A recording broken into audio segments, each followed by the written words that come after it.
अजय देवगन की भूज मूवी की shooting cancel हो गई है। क्या? तुझे कैसे पता है? हेलो ऐप से देख, ये है हेलो ऐप। जैसे ही आप हेलो ऐप डाउनलोड करते हो, उस पर सर्च बार में हेलो ट्रेंड्स मिलेगा, जिसमें सभी ट्रेंडिंग न्यूज, वीडियोस, आर्टिकल्स मिलेंगे। उससे आप डे टू डे इन्फॉर्मेशन से अपडेट रह सकते हो। ये तो बहुत अच्छा ऐप है। मैं अभी डाउनलोड करके खुद को अपडेट करती हूँ।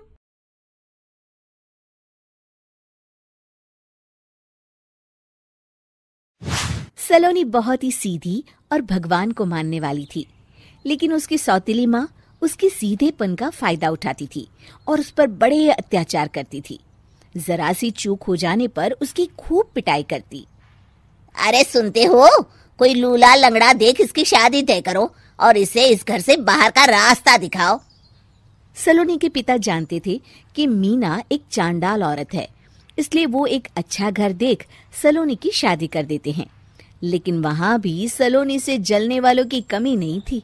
सलोनी की ननद निकिता उसे बिल्कुल पसंद नहीं करती थी। सलोनी, बात तो सुनो जरा। जी कहिए। आज शाम को मेरे बॉस खाने पर आ रहे हैं। ध्यान रहे उनकी खातिरदारी में किसी प्रकार की कोई कमी नहीं होनी चाहिए। जी आपने कह दिया, बिल्कुल वैसा ही होगा। शाम को सलोनी जैसे ही गैस पर खाना चढ़ाकर वहां से जाती है, अभी इसके खाने का स्वाद बढ़ाती हूँ। निकिता गैस की आंच तेज कर देती है। थोड़ी देर में देखते ही देखते सारा खाना जल जाता है और पूरे रसोई घर में चारों तरफ धुआं फैल जाता है। अब आएगा मजा। माँ जल्दी आओ, यहाँ देखो सलोनी ने किचन में आग लगा दी। अरे तेरा सत्यानाश हो, कल मुही तूने ये क्या कर दिया? सलोनी की सास उसे बहुत डांट फटकार लगाती है। तभी मोहन अपने बॉस के साथ घर में प्रवेश करता है। अरे भाई मोहन, ये क्या तुम्हारे घर का क्या हाल हो रखा है? लगता है खाना जल गया है। चलो खाने का प्रोग्राम कैंसिल करो, मैं अपने घर जाके खा लूंगा।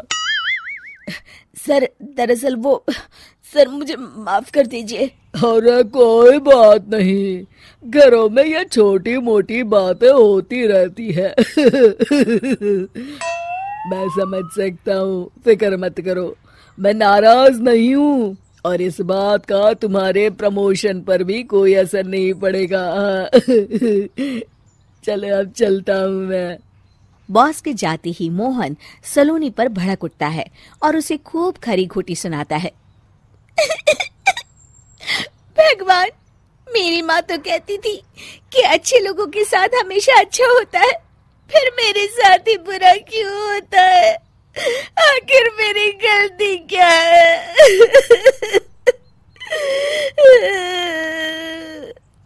तभी आकाशवाणी होती है। बेटी, अब तुम्हें कोई दुख नहीं दे पाएगा। तुम्हारा बुरा सोचने वाले की मन की सारी बातें तुम पहले ही जान जाओगी। अगले दिन सलोनी निकिता को चाय देने उसके कमरे में जाती है। तब निकिता के मन में कुछ बातें चल रही थी। कल तो मैंने सिर्फ खाना जलाया था, अब तू देखती जा सलोनी, तेरा इस घर में जीना हराम कर दूंगी। अच्छा, तो ये बात है, अब इसे सबक सिखाना ही पड़ेगा।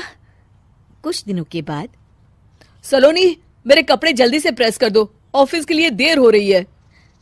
सलोनी मोहन के कपड़ों के पास प्रेस गर्म होने के लिए रख देती है और अपने कमरे में चली जाती है। तभी हॉल में निकिता आती है। सलोनी चुपके से उसे देख रही होती है। आज अगर मैंने ये कपड़े जला दिए, तब तो पक्का मेरा भाई इस सलोनी की बच्ची को धक्के मार के घर से बाहर निकाल देगा। अरे तू क्या मुझे निकलवाएगी? महादेव है मेरे साथ। ठहर जा निकिता, आज तो तेरी खैर नहीं। सलोनी अपने पति मोहन को बुला लाती है और निकिता की सारी करतूत दिखाने लगती है। निकिता गर्म प्रेस मोहन के कपड़ों पर रखकर अपने कमरे में चली जाती है। मेरी बहन इतनी बड़ी चालबाज निकलेगी, मैंने तो सोचा ही नहीं था। मुझे माफ कर दो सलोनी, मैं तुम्हें गलत समझ रहा था। मोहन निकिता को बुलाकर उसे खूब डांट फटकार लगाता है। उस दिन के बाद से सलोनी की जिंदगी पूरी तरह बदल जाती है। सलोनी हर किसी के मन की बात सुन लेती थी। दूसरी तरफ निकिता का कोई भी दांव सलोनी पर नहीं चलता था और आखिरकार वो भी सलोनी के आगे घुटने टेक देती है। फिर एक दिन सलोनी की सास की सहेली ममता अपनी बहू कविता के साथ वहां आती है। कविता मन ही मन कहती है, अरे ये बुढ़िया पागल है जो मुझे यहाँ लेके आ गई। कहाँ मैं अपनी किटी पार्टी छोड़ के इसके साथ यहाँ मरने आ गई। पता नहीं कब तक इसे झेलना पड़ेगा। अरे ये जल्दी मरे और इसकी सारी जायदाद मेरे नाम हो जाए। सलोनी कविता की सारी बातें सुन लेती है। अरे कविता, तुम अपनी सास की जायदाद के लिए उन्हें झेल रही हो और उनके मरने का इंतजार कर रही हो? ये तो गलत बात है। सलोनी की बात सुनकर कविता बिना देर किए कहती है, अरे ये तुमने कैसे सुन लिया? ये सारी बातें तो मैं अपने मन से बोल रही थी। तुमने कैसे सुन लिया? बस फिर क्या था, ये सुनते ही कविता के बगल में बैठी उसकी सास उसकी चोटी पकड़ लेती है। क्यों रे कलमुही, तू मेरे बारे में ये सब सोचती है? मम्मी जी मुझे माफ कर दीजिए। बड़ी आई मेरी जायदाद लेने वाली। मैं आज ही अपने वकील को बुलाकर सब कुछ छोटी बहू के नाम कर देती हूँ। चल घर चल, आज तेरी अच्छी खबर लेते हूँ। इस तरह सलोनी लोगों के मन की बातें सुन लेती थी, लेकिन धीरे धीरे सलोनी को एहसास होता है कि उसके आसपास के सारे लोग एक दिखावे की जिंदगी जीते हैं और सब एक दूसरे के बारे में बुरा ही सोचते हैं। हे भगवान, दुनिया में कैसे लोग हैं? सबके मन छल कपट से भरे हैं। मैं तो लोगों की मन की बातें सुन सुनकर तंग आ चुकी हूँ।